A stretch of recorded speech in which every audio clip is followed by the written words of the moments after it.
Игра Factorio построена на оптимизации. Ты добываешь ресурсы, строишь механизмы, строишь конвейерные ленты, которые перерабатывают эти ресурсы в более высокоуровневые ресурсы, из которых ты строишь более крутые технологии, которые тебе помогают добывать еще больше ресурсов. Постепенно ты автоматизируешь этот процесс, и он работает без тебя. Software engineering, программирование, оно тоже про автоматизацию каких-то функций. У тебя есть задача там зайти на сайт какой-то, взять с него информацию. Ты пишешь функцию, которая автоматизирует эту задачу.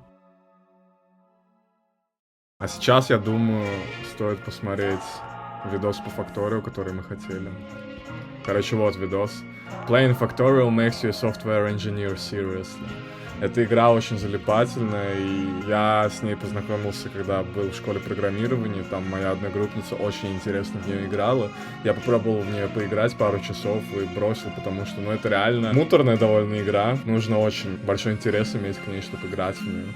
Но по ходу, как бы, так можно научиться быть программистом. Довольно интересно. What is computer science? Is it the study of computation?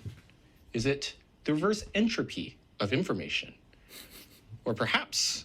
Reverse entropy of information, то есть обратная энтропия. Энтропия — это когда из порядка в хаос переход. А обратная энтропия — это когда из хаоса в порядок. Упорядочивание информации.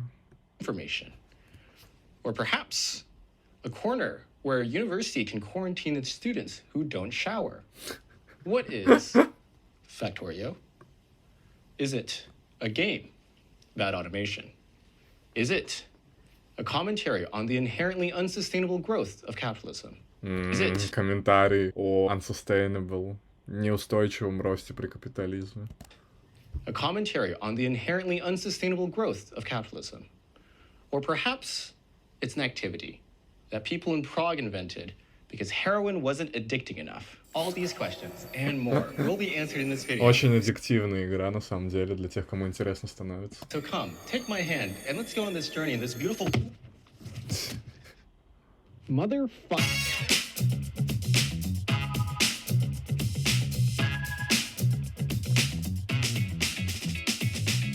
Factorio. It's the notoriously addictive game on Steam about automation. You crash land on an alien planet, you have to build a rocket to get off, and to do that you plunder all the natural resources and you process them into higher and higher добывать ресурсы, строить механизмы, все более высокоуровневые. Materials. Software engineering is the end-to-end process of creating and maintaining software applications. Usually that means sites like Instagram or YouTube, but it could also mean things like Microsoft Word or even like the game itself, Factorio. It's a lucrative industry that employs armies of young twitchy neurotics like me to squeeze every last drop of brain juice out of their little skull cavity so that they can stick it in some code and, I don't know, make a website like Count Views or something. My central thesis is simple.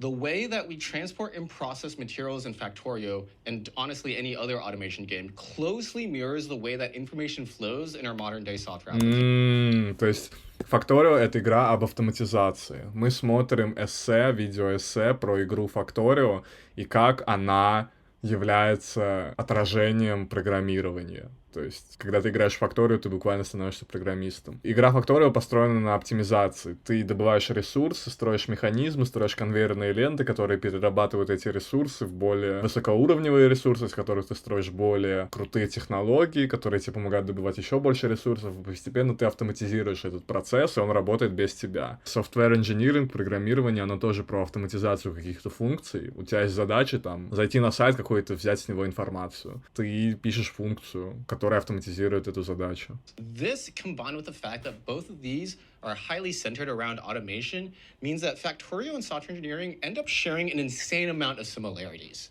So between the game about automated industrialization and the industry that brought us automated social gamification, Автоматизированная социальная геймификация. Автоматизированная социальная геймификация в IT-индустрии. Что это? Социальная геймификация. Это то, как идет рабочий процесс, типа программиста? Или... Я не понимаю. The first similarity we'll be talking about today is, you guessed it, spaghetti.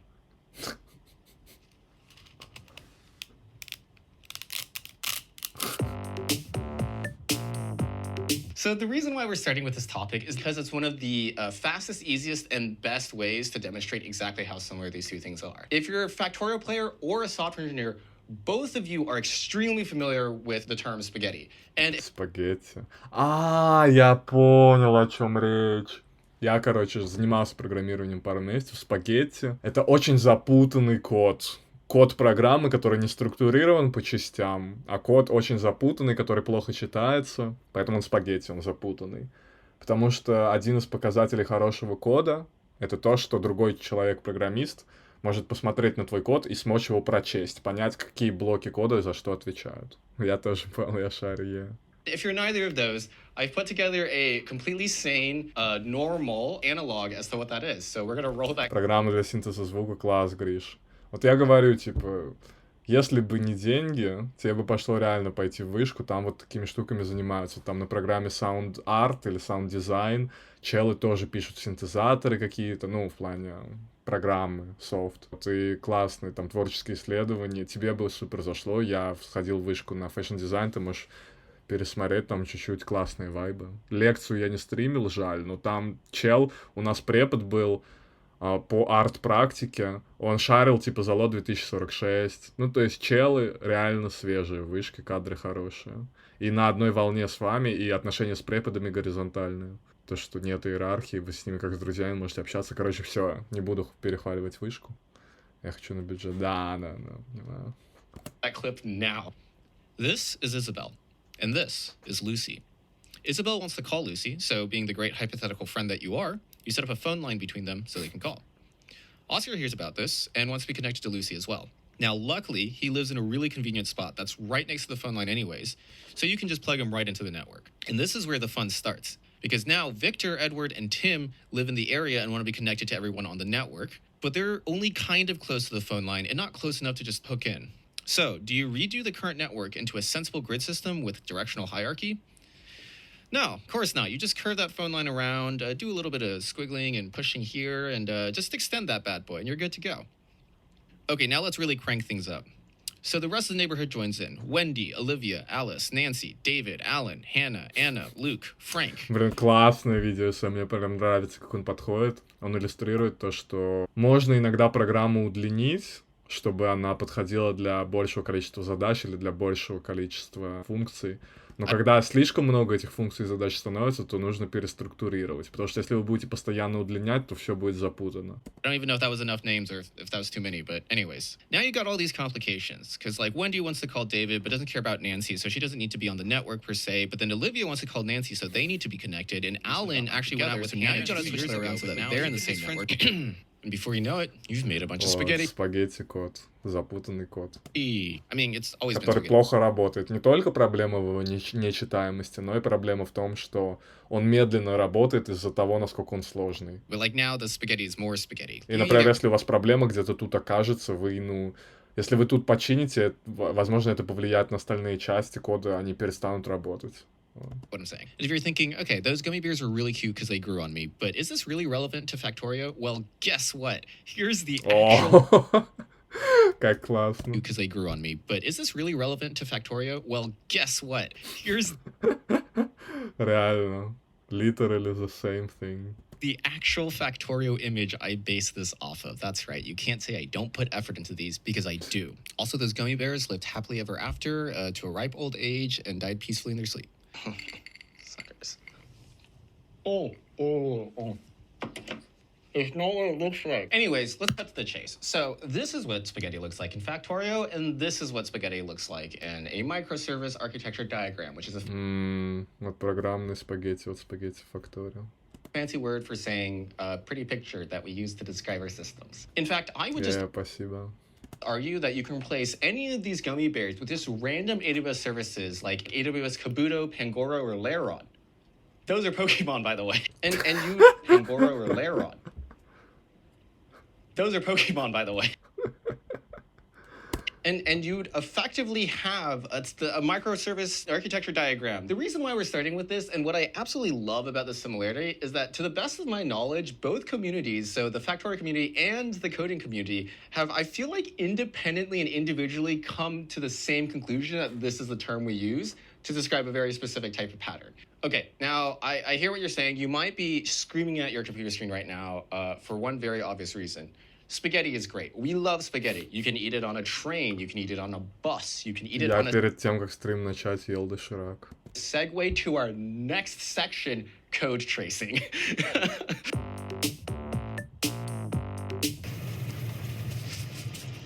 Huh. We're definitely not producing enough blue circuits. I wonder why.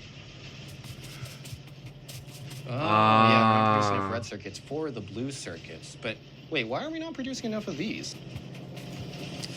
Yeah, that makes sense. Yeah, not enough green circuits for the red circuit. Code tracing, короче, это типа слежка за кодом, анализ кода. Что он сейчас делает? Он ходит от одной части карты к другой. Вот, он видит, что в одной части карты что-то не так работает. Для того, чтобы понять, что работает не так, он идет как бы к той части карты, откуда это все идет. Вот, и пытается найти, где вот коренная ошибка.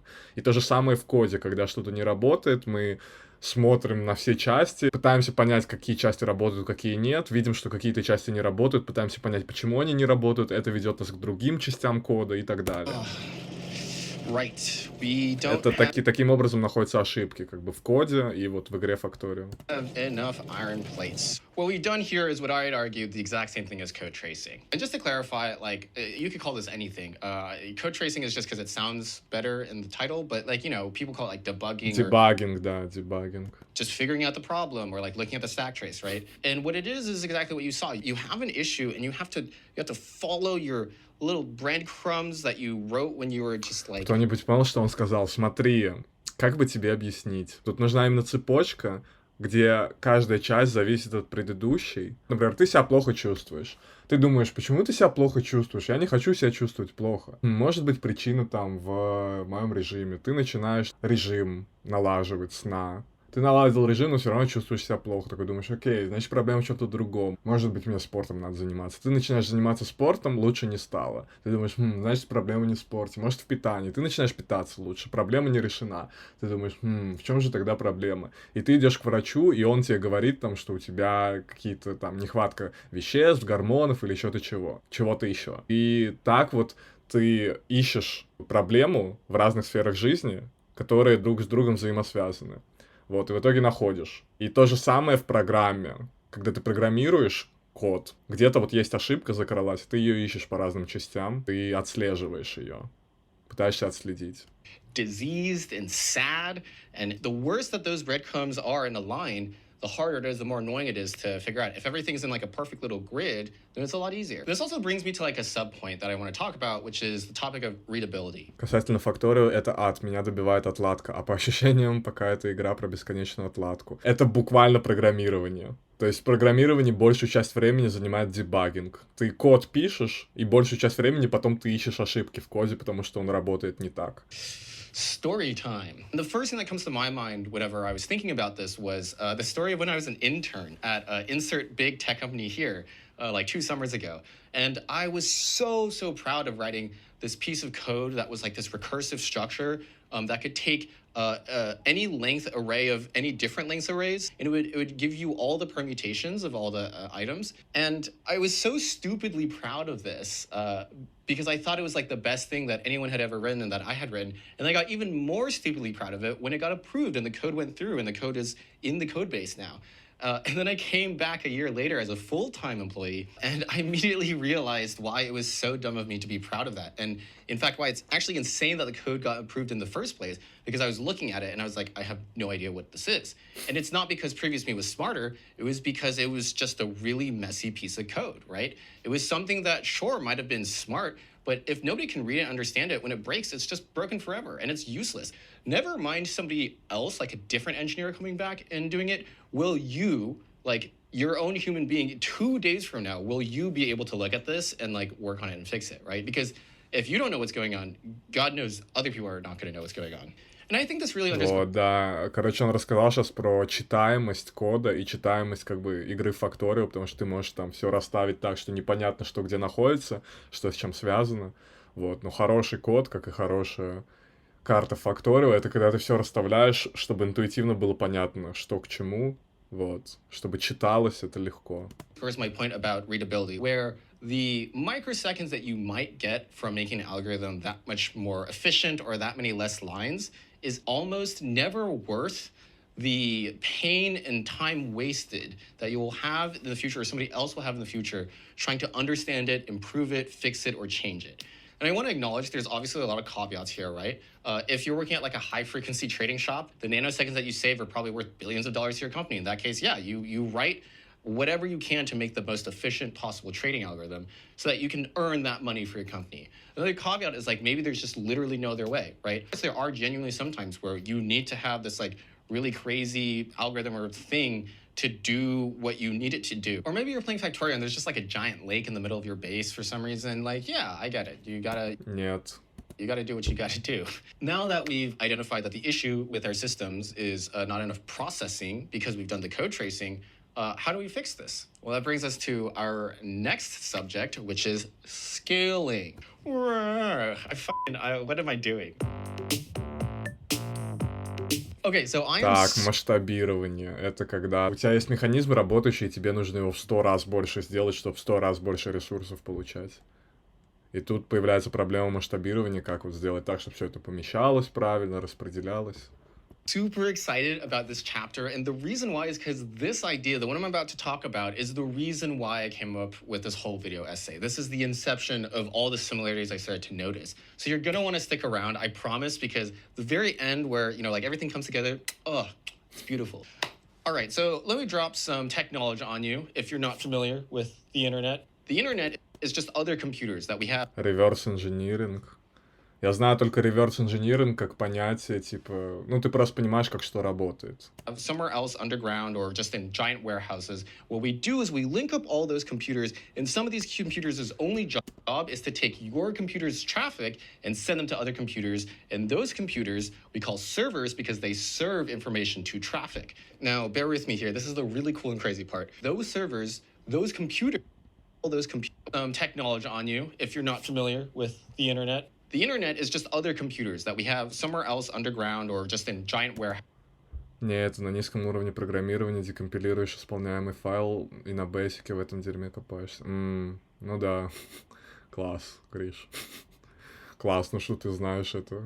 Мне бы это вообще не было интересно. The internet is just other computers that we have somewhere else underground or just in giant warehouses. What we do is we link up all those computers, and some of these computers' only job is to take your computer's traffic and send them to other computers, and those computers we call servers because they serve information to traffic. Now, bear with me here. This is the really cool and crazy part. Those servers, those computers, those machines, each one of those can be seen as one of these branches. And the way that we... Вау!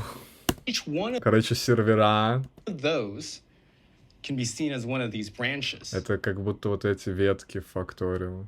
Такие же функции выполняют, потому что они перенаправляют трафик просто.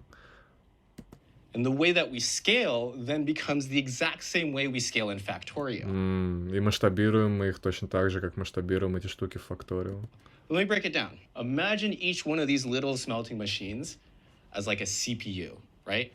This branch becomes a computer. And so when you have more of a processing need for higher traffic, the way that we can scale up this server is by 3 axes. The first axis of scaling, right, is we have this branch, we have this server, and we can just add more furnaces, we add more processors, right? So what happens is we have the server, we have a computer, right?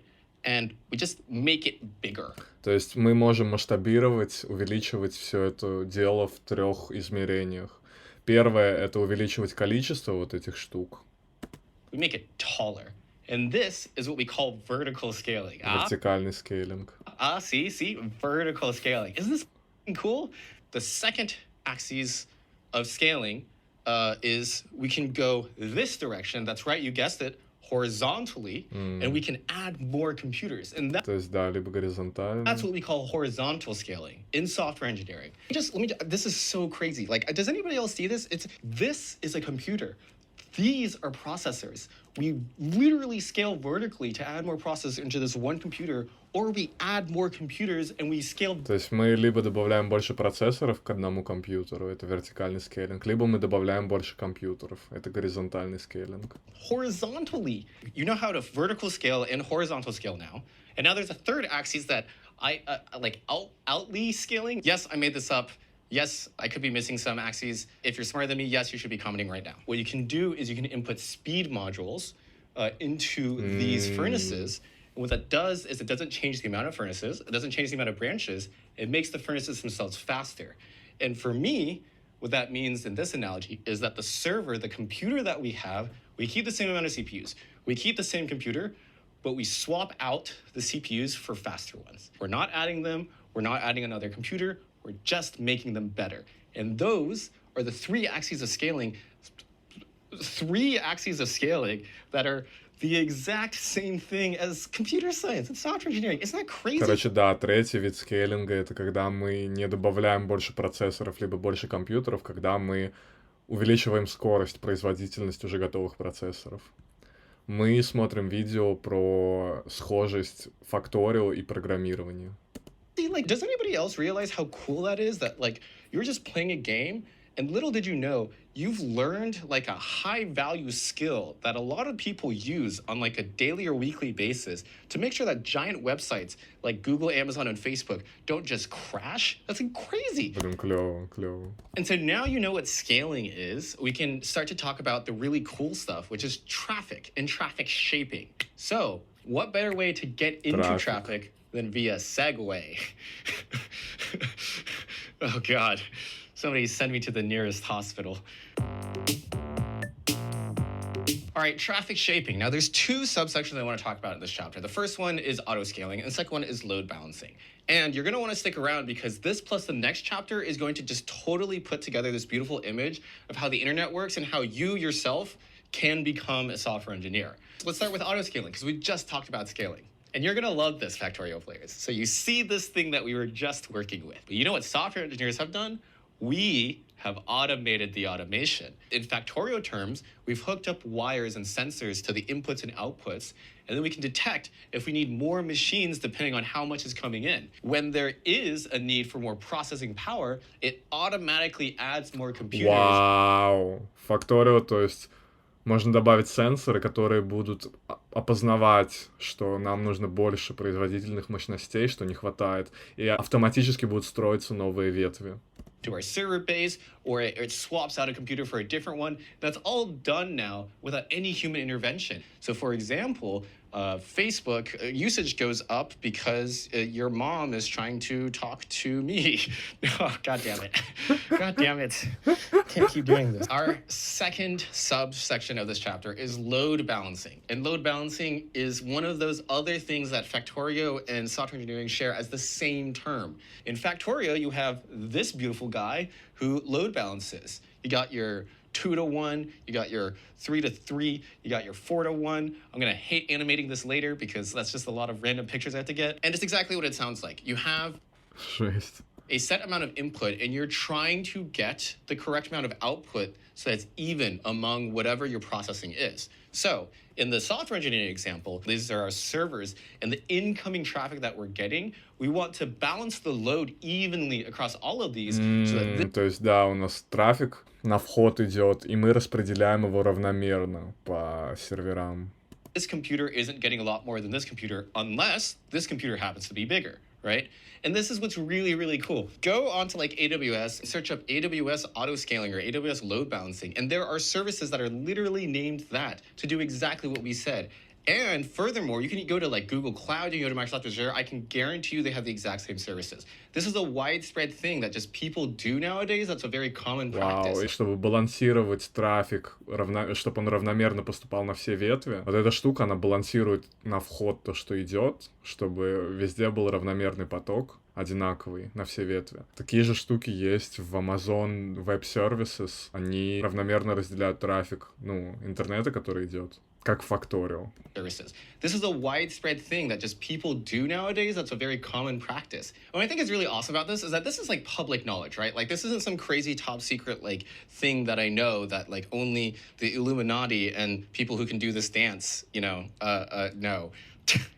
This also gets to the core of what I said at the very, very beginning of this video, which is that these things are so alike because they also revolve around the idea of taking things that used to require manpower and automating them away because we are lazy and will do anything to not do a job, even if it means that we ourselves will be out of one. And this thing that took us decades to learn how to do to keep the internet running smoothly, more about that later, is something that you've just been naturally doing with your good Factorio instincts, playing games at home with В your общем, friends. автоматизация, все эти механизмы распределения, нагрузки, все это есть в интернете, в софте, в программировании и в Factorio.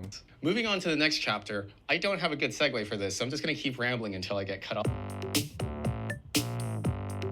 Okay, upstream and downstream dependencies. This is our last, but I would argue maybe one of the most important points that I have to make in terms of keeping the internet running. And so I'm really excited to, at the end of this, show you how this chapter and the previous chapter kind of conglomerate into this perfect, beautiful image of why websites go down or how we keep them running and how maintenance works in general. So let's get into it. So sticking with this analogy that the materials and the intermediary products in Factorio are the exact same thing as the information we're handling in software engineering systems, we can see here that there is, in fact, a general flow direction where we have lower value materials / information being processed into higher value materials / information. So in Factorio's case, we just started out with iron ore and coal and copper ore, and we get to extrapolate and mutate all of this stuff into really high value things that we can then deliver. Now, this becomes really cool when you put it into the context of traffic shape.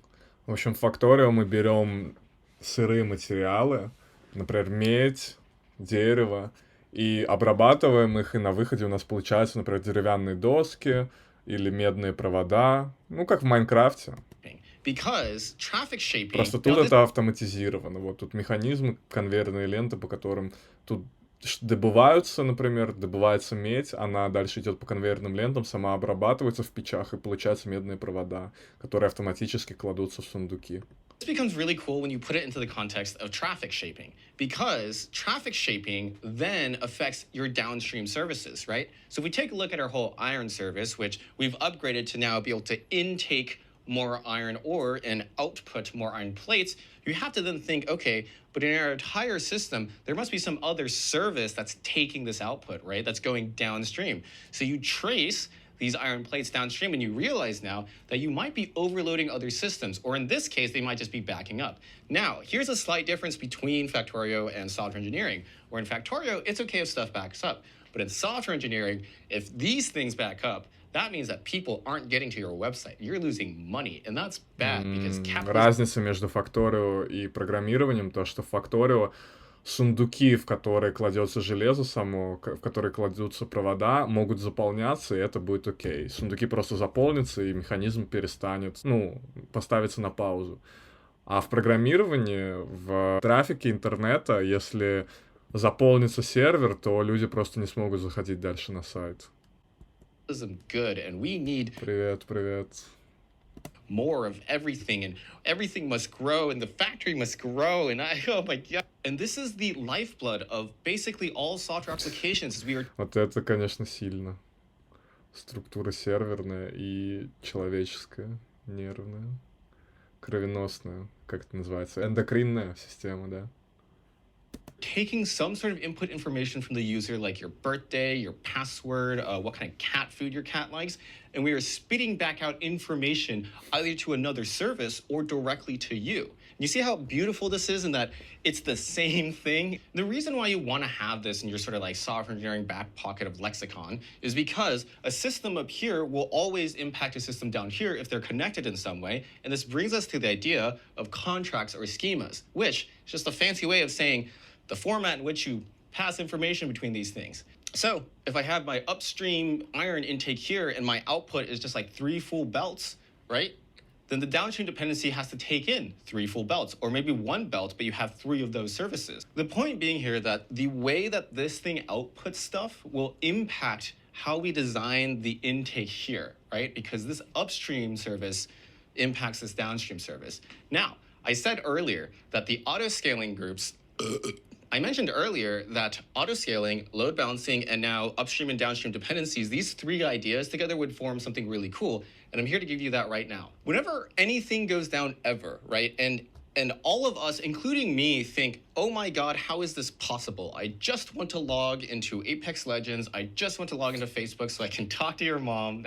All of us are thinking the same thing, which is like, how is this possible? You have like a bajillion dollars and just warehouses and farms filled with these rocks that we've taught to take in electricity and do thinking for us, right? And yet somehow I hit the button to go to your website and the website can't do the thing. What is this? How is this? Well, now you kind of understand where the different fault lines lie. You could maybe have scaling issues. Да, нормально, нормально. Я рад, что вы обсуждаете музыку в чате. Вот, вырисовывается комьюнити такое. Ну да, тут про программирование. Тут реально объяснение, как бы, концептов программирования, может, даже не самых простых, на примере игры Factorio, потому что и то, и другое про автоматизацию. Where you just don't have enough throughput, and therefore all of these servers are... Надеюсь, вот ребята, которые тут про музыку разговаривают в чате, Брокхэмптон познакомились на форуме Kanye to the. Я вот надеюсь, на моем стриме также вот вы познакомитесь и соберете какой-то нереально крутой проект с прогрессивным звуком. Clogged up, and you can't get people through. You could also have load balancing issues where you're not properly balancing between these three servers, and so all of them are just trying to fit through this one server. You could also have upstream or downstream dependency issues, where let's say one of these things goes down because your friend decided to nuke your base, Patrick, and now you just don't have any iron processing. And so everything downstream from that is impacted because they can't get the information they need. And this is what's just so mind-blowingly cool about this. And I know I keep harping on this, but I have to repeat it. If you're a Factorio player and not a software engineer, you already know all these concepts anyways. Класс. То есть те, кто играл в Factorio, они знают все эти концепты: спагетти, root-cause анализис, code tracing, то есть прослеживание ошибки, нахождение ошибки, дебагинг, вертикальный и горизонтальный скейлинг, масштабирование, автоскейлинг, когда автоматизируется, добавляются новые ветви сами, когда слишком много ресурсов на конвертных лентах. Трафик шейпинг, то есть чтобы равномерное количество трафика поступало на все ветви. Upstream and downstream dependencies, то есть что от чего зависит. Класс. И все это концепты в программировании, которым можно научиться в игре Factorio. I'm just rehashing it to you in a different format with different words, but it's the exact same concept. So you've been playing Factorio for anywhere from 100 hours to 10,000 hours, and just been sitting there playing games with your friends, and you know now how the internet works and how services can go down and how to structure systems that are robust, self-healing, that can serve millions of traffic so I can finally get on Facebook and talk to your mom. So yeah, I mean, now you know kind of like everything you need to know about... No, that's not true. That's not true at all. No, okay, so here's the deal. I realized halfway through writing all the scripts that there's actually too much to talk about, okay? And let me break it down and just level with you. There's two big topics here, and we only covered one of them. So originally I was thinking there's two different types of software engineering in terms of two different types of services you can make, or I guess I should say programs. You can create a monolithic program, right, which is just one big blob, or you can create stuff with service-oriented architecture. And that's what we've been talking about, where you break it up into little pieces that all talk to each other, right? And this is where I need your help. I want to make another video, but I don't know if I should. I don't know how to make it better. And also, I just don't know if it's, worth the time and effort. So if you could comment below about what you think, if you want more of this, or if you want to like or even dislike, just give me feedback. Subscribe if you want to see the next one if it comes out. And that would be absolutely amazing, and I'd really appreciate that. I know that this is cringe, but thank you. Anyways, thank you so much, so much for watching the video. I'm gonna put up some fun little cute videos, I guess, while I do the outro here.